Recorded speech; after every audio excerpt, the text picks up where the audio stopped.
Welcome to Wireless and IoT Security Class. In Chapter 7, we talked about basic WLAN security measures.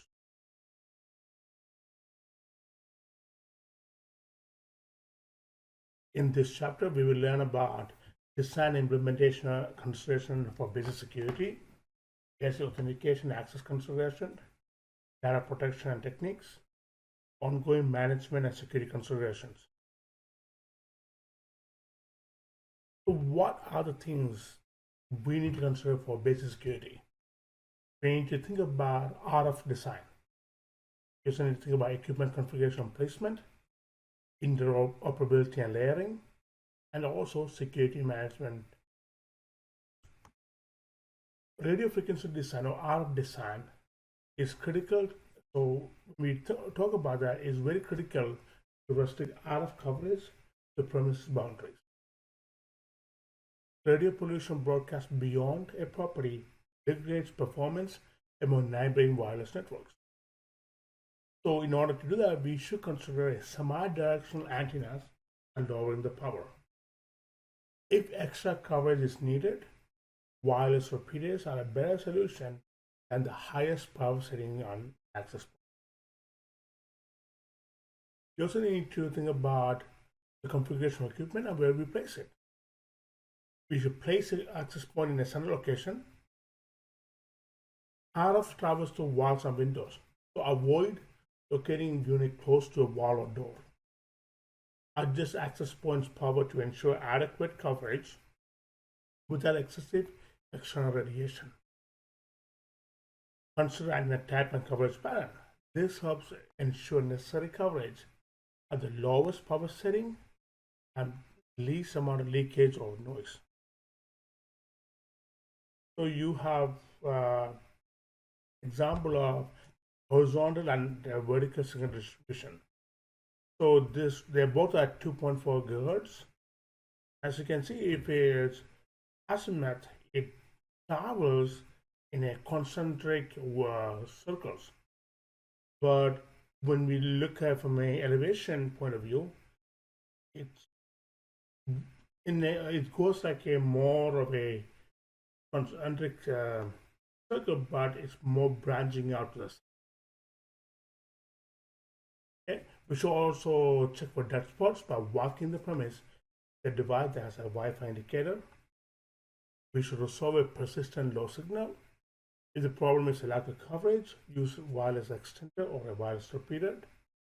If the problem is lack throughput and capacity, use an overlay. Overlay uses a twin access point that overlaps the original access point by 100%. It operates in the same service identifier, doubles the capacity and throughput wireless connection. It is important to have detailed knowledge of all the available security tools and techniques. Upgrade to more modern approach security measures. Network design may have quite specific requirements and characteristics depending on the business it supports. There is no one-size-fits-all design. So it is really important when you think about security management and you know the business. So you have to customize it to the design to fit the business need. So best practice include limiting RFS leakage by lowering the transmission power of access points, poking the SSID. At a minimum, use WPA2 encryption with strong passphrase. And in my opinion, that's not enough. You should either at least use WPA3 or anything higher than that. Application, back filtering, keeping access points in a locked closet, regularly checking for installing software or firmware patches. But it also needs to address the individual business requirements. Identify and rank essential design characteristics, ask for inherent risk, threats, vulnerabilities or risk assessment. Follow the best practice for authentication, encryption, and access control. So when we talk about authentication access restriction, we need to talk about SSID obfuscation, back filters, authentication association, VPN over wireless, and virtual LANs. So when we have have a SSID segmentation, it creates and assigns different SSIDs for different types of users, protocols, functions, and departments. Users connect to the same access point but in different departments. For example, can logically be group segregated by the SSID or virtual LAN pairs. Each SSID can be configured with a different security parameters, making the security model scalable. Avoid overusing technique. Doing so can degrade performance in a noticeable way. So you can also think about SSID cloaking. The broadcast SSID option is disabled to the configuration. It basically hides the WLAN from authorized and unauthorized client sessions. Clients can find access points SSID or MAC address to authenticate network. It is not perfect, but it is a best practice for avoiding casual or opportunity access. Just to think about MAC filtering. MAC addressing is fundamental way in which devices communicate using frames at layer 2. MAC filters are used in a deny by default, permit by exception scheme. Only MAC addresses on the list are permitted access. Not practical in a very large or public networks. Now, MAC address can be spoofed. MAC filtering is not especially effective against a skilled attacker.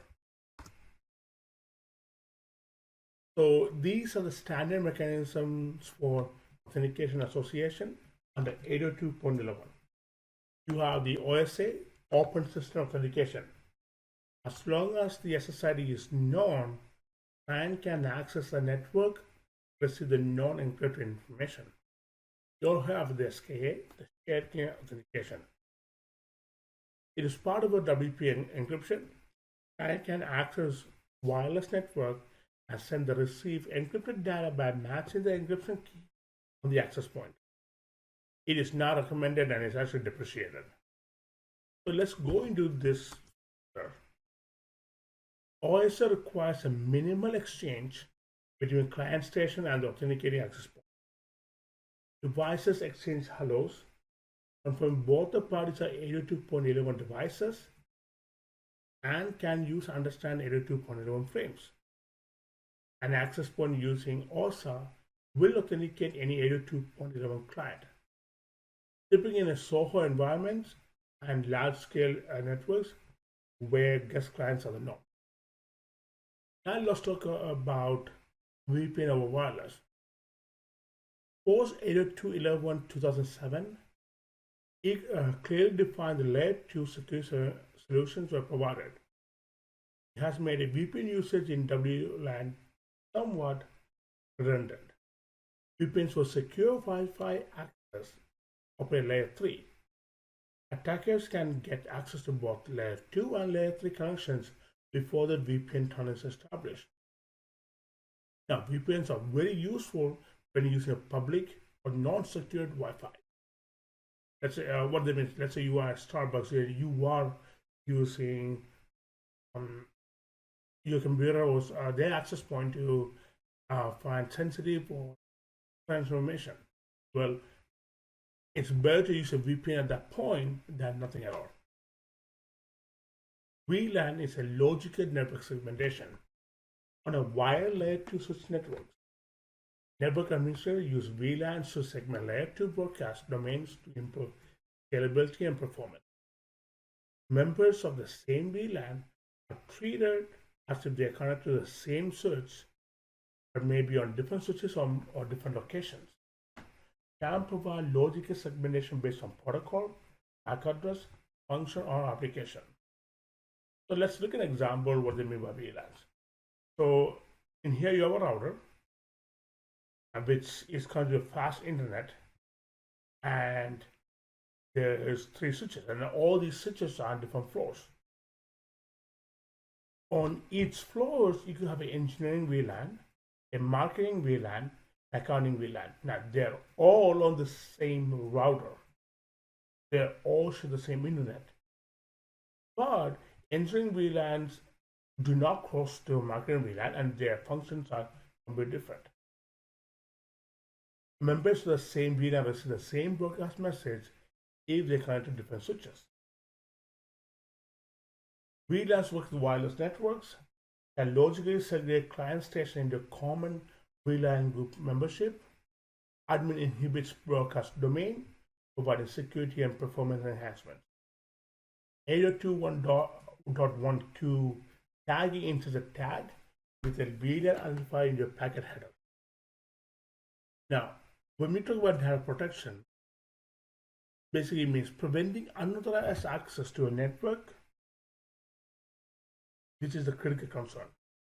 Security professionals must be concerned with the protection of their payload information, of the data, and the authentication credentials.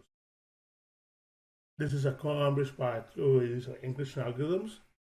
Some other encryption and encryption implementation have been replicated to defeat this. The main example is web.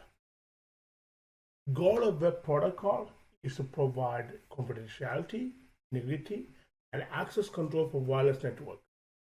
Provides data privacy through encryption, access control via static key form authentication, and data integrity through a checksum to ensure data had not been modified. Layer 2, 64-bit web uses secret static key of 40 bits. The 128-bit web supports a 104-bit static key. Now let's look at the issues with web. Somebody can enter a static web key into device configuration using hexadecimal or ASCII 2 characters. Many people did not understand base 16 numbers and did not turn on security. Confusion regarding the choice of static web keys. Access point might permit 4 static keys to be entered, but only one can be the transmission key used to encrypt traffic. Web is prone to IV collision attacks. Web is no longer considered a viable method of authentication. The Wi-Fi Alliance introduced Wi-Fi Protocol Certification 2003 or WPA. It supports Temporal Keep Integrated Protocol TKIP or RC4 Reverse Cipher for dynamic encryption generation. While TKIP is now deprecated, viewed as an intermediate solution to address web weakness, it uses a password-based authentication in a smart office or home office or Soho environment. Supports 802.1x or EAP authentication in the enterprise. From WPA, we went to WPA2. Uses WPA2 when available. It built in advanced encryption standard or AES algorithm in counter cipher block chaining message authentication core protocol or CCMP.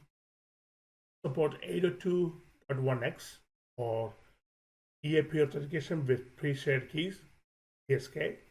In Soho environments, WPA2 uses 64 hexadecimal PSKs, WA2 PSK or WA2 personal. PSK is a plain text English passphrase containing 133 characters. Passphrase used to generate unique encryption keys for each wireless client. Now, what is WPA with AES? AES, as you know, is a block cipher algorithm. AES encryption is the standard adopted by US government. It's used as an encryption algorithm in IPsec security VPNs. It supports 3 key sizes, 128, 192, and 256 bits, although it uses a fixed block size of 128 bits. What is WPA to CCMP? Counter mode cipher block chaining message authentication core protocol. CCMP is a security encryption protocol defined by 802.11i WPA2. It provides security via data confidentiality with encryption, authentication, access control with layer management. CCMP 802.11i protocol replaces the 4-stream ciphers, web, and ticket.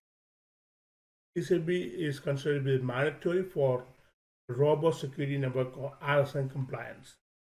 CCMP uses a fixed box size of 120-bit size and a fixed key size of 128 bits. Now, this is the order preference for Wi-Fi data protection.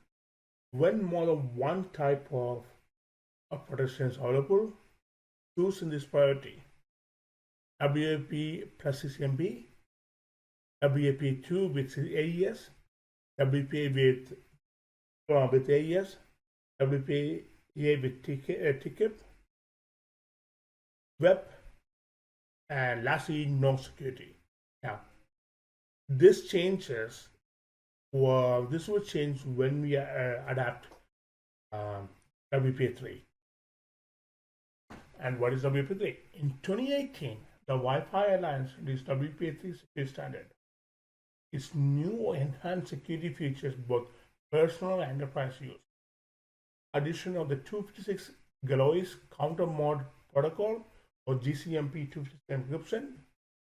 It has a 384-bit hashed message authentication mode, HMAC, 256 bits broadcast / multicast integrated protocol, PIC GMAC 56, advanced security controls such as perfect forward secrecy. It introduces data encryption for data privacy over public networks, a new handshake that provides protection against brute force attacks, an easier connection process for devices without display, higher security for government, defense, and industrial applications. So we also need to talk about the ongoing management security consideration. We need to talk about firmware upgrades, physical security, periodic inventory, identifying rogue, WLANs, or wireless access points. When we talk about firmware upgrades, upgrading firmware is an essential aspect of wireless security. Bugs, flaws, or vulnerabilities are occasionally discovered in a vendor product, like a wireless access point. Hackers quickly expose bugs and others and disseminate exploits.